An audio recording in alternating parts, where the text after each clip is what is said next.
In the ancient kingdom of Ayodhya, ruled by the noble King Dasharatha, peace and prosperity flowed like the sacred Sarayu River.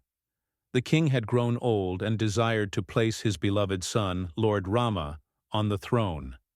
Rama, whose virtues, strength, and compassion had earned him the admiration of sages, warriors, and citizens alike. Ayodhya awaited the coronation with a sense of festivity. The city was decorated, drums resounded, and every household felt as if a golden age was about to dawn. But destiny often hides its twists behind moments of celebration.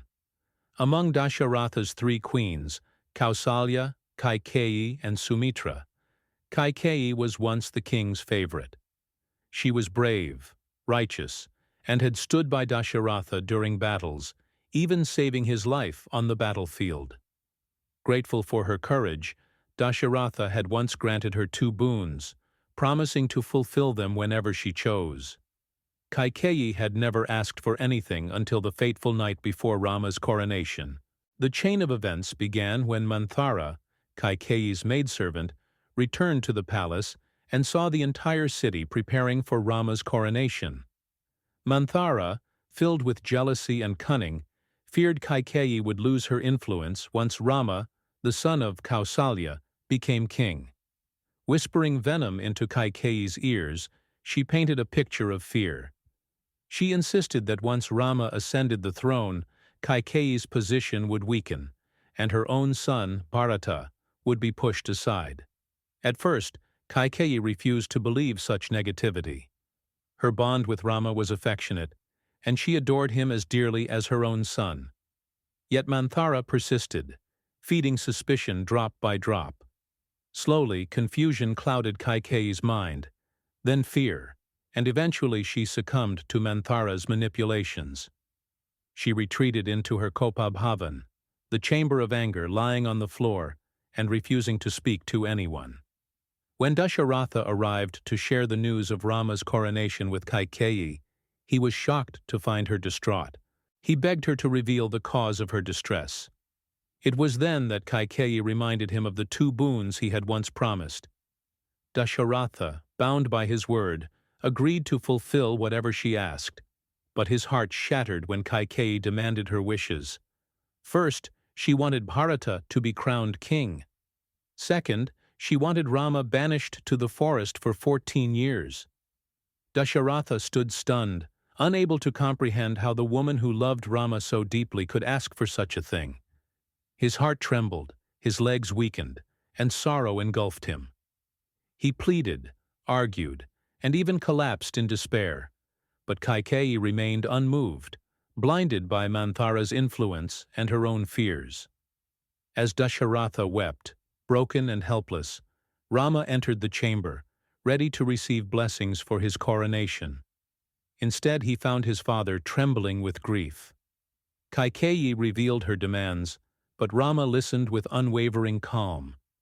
He reminded Dasharatha that a promise made must be honored, and he gladly accepted the exile as his duty.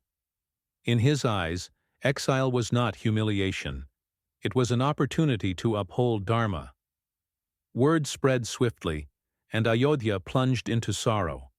Queen Kausalya was heartbroken, her maternal world collapsing in a single moment.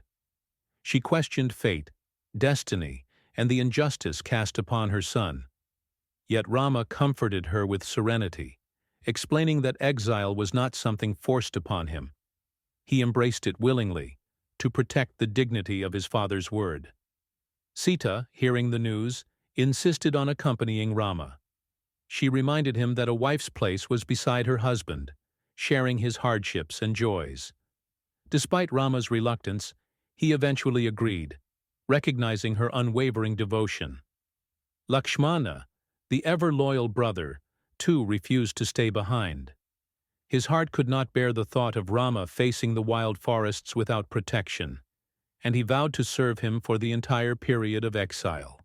Thus, the 3 set out, Rama with his dignified resolve, Sita with her graceful determination, and Lakshmana with fiery loyalty. As they walked through Ayodhya's streets, the people cried and begged them to stay. but Rama remained steadfast. His commitment to Dharma shone brighter than the sorrow around him. King Dasharatha, unable to withstand the grief of losing Rama and the weight of his binding promise, spent his final hours tormented by regret. He remembered the curse of Ravana Kumar's parents, who had prophesied that he too would die of separation from his son. Their dark words became reality. Dasharatha passed away while calling out Rama's name.